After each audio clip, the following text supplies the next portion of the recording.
This is the Redmi Note 14 Pro Plus 5G, and with a completely new camera design from its predecessor. Weighs just about 210 grams, and despite looking so sleek, it does feel a little weighty in the hands, which actually helps for a better grip. Redmi is known around the globe for effectively bringing flagship specs to mid-range or budget devices. And the Redmi Note 14 Pro Plus 5G could have very easily been the Gandalf of mid-range devices in 2025. Unfortunately, it lacks the necessary spells and portions to lead the pack. I mean, it's 2025 and it does not have 4K capabilities on its front-facing camera.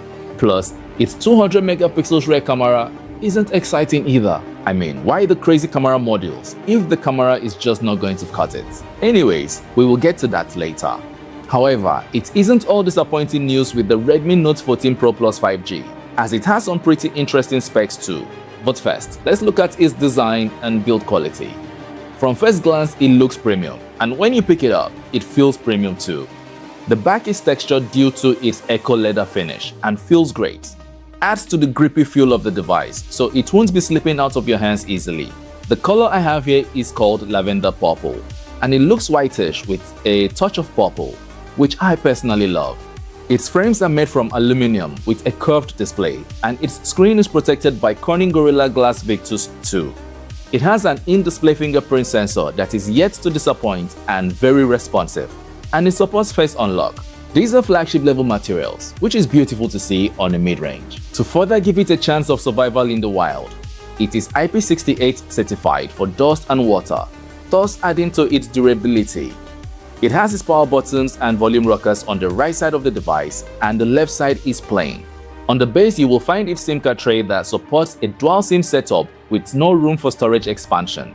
But not to worry, the Redmi Note 14 Pro Plus 5G comes with 512GB of storage, at least for the one I have here, which is more than sufficient. It also supports eSIM, so you can have 2 physical network SIMs and 1 virtual. Very much needed in this region, so we can conveniently chase available networks when online, especially if na Glo you dey use. Next on the base is a mic, an OTG-enabled Type-C charging port, and a speaker grill. On the top you have more mics and a second speaker for stereo effect powered by Dolby Atmos. And I tell you, it sounds really good.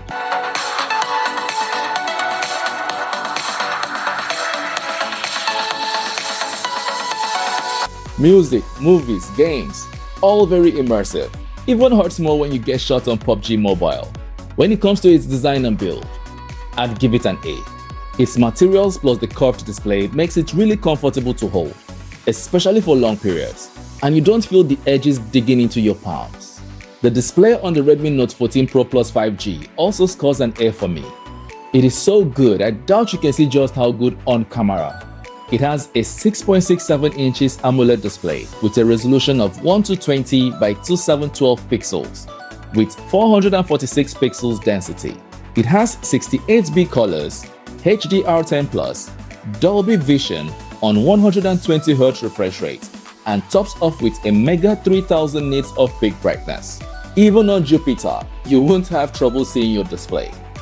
Consuming media and general use just always leaves me amazed, coupled with its really good sound. Even its always on display is fully customizable and honestly looks great too.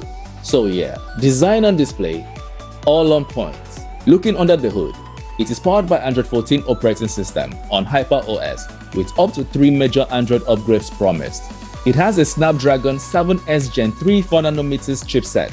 It runs an octa-core CPU with Adreno 710 GPU.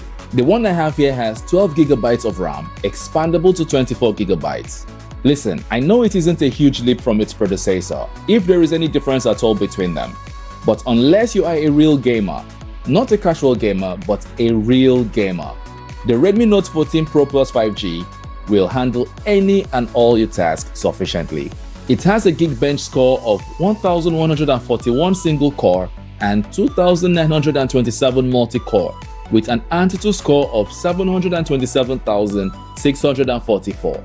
Multitasking is smooth, daily use is smooth, media consumption is a breeze, pretty cool UI, with the only downside being bloatware and pop-up ads. High graphics demanding games like PUBG Mobile runs pretty decent on its highest graphics settings, and very smooth on mid to low graphics settings, all without ever getting uncomfortably hot. It is a capable device, and for its price range of about $450 I think it is a W. It has other cool features like an IR blaster for controlling your electronic devices at home. It is NFC enabled, and it comes with a handful of AI features like Circle to Search, AI Translate, AI Interpreter, Speech to Text, AI Summary and Proofreading, AI Image Expansion, and AI Erase plus Google's Gemini. Now, not all are currently available, but I understand with updates they will be made active. I guess it is great for school, work, business, and even travel. It is easily customizable in terms of themes and wallpapers. Has quick access features like floating windows and its quick ball. So for its processing power and usability, I'd give it an A, as well as considering its price range. For its batteries, it has a 5110 mAh battery with an included 120 watts super fast charger. It has optimized charging modes and battery protection features to help maximize its battery life long term. These are all impressive and cool, but with no wireless charging or reverse charging, I'd say it's a B for this segment. Now for the cameras. It has a 200 megapixels main camera, 8 megapixels ultra-wide lens, and a 2 megapixels macro lens. It shoots videos at 720p, 1080p, and 4K 24 and 30 frames per second with optical image stabilization. These are all amazing on paper, but pictures from the Redmi Note 14 Pro Plus 5G are not impressive and extremely not consistent with its output. A total letdown for me, as it is more of software than hardware, which leaves images looking smudged, especially when you zoom in. I'd say avoid pictures of people because skin tone treatment isn't always great, especially in portrait mode. Videos are better, but still a letdown in my opinion. The only win for me is its Pro mode, which gives full control over all camera parameters, both for photos and videos. I want to see more of that in coming devices. Its selfie camera is where it completely drops the ball. With 20 megapixels, it only shoots videos at 1080p, 30 and 60 frames per second. This is video from the Redmi 14 Pro Plus 5G. What a name. What do you think? I mean, I know it's not great, but looking at the display right now, makes no sense how they come this far and decided, let's not make it a perfect mid-range device so our competition can have an edge over us. Absolutely crazy. Pictures and videos out of it are obviously not impressive either. So for this, I give the segment a C. The Redmi Note 14 Pro Plus 5G is a great device all round, but could have been better. We look forward to what 2025 has in store for us. If you want an all-round mid-range device with an A camera system, check out my review on the Huawei Puro 70. Subscribe to the channel and leave this video a like. Thank you for your time. Till we see you again, bye bye.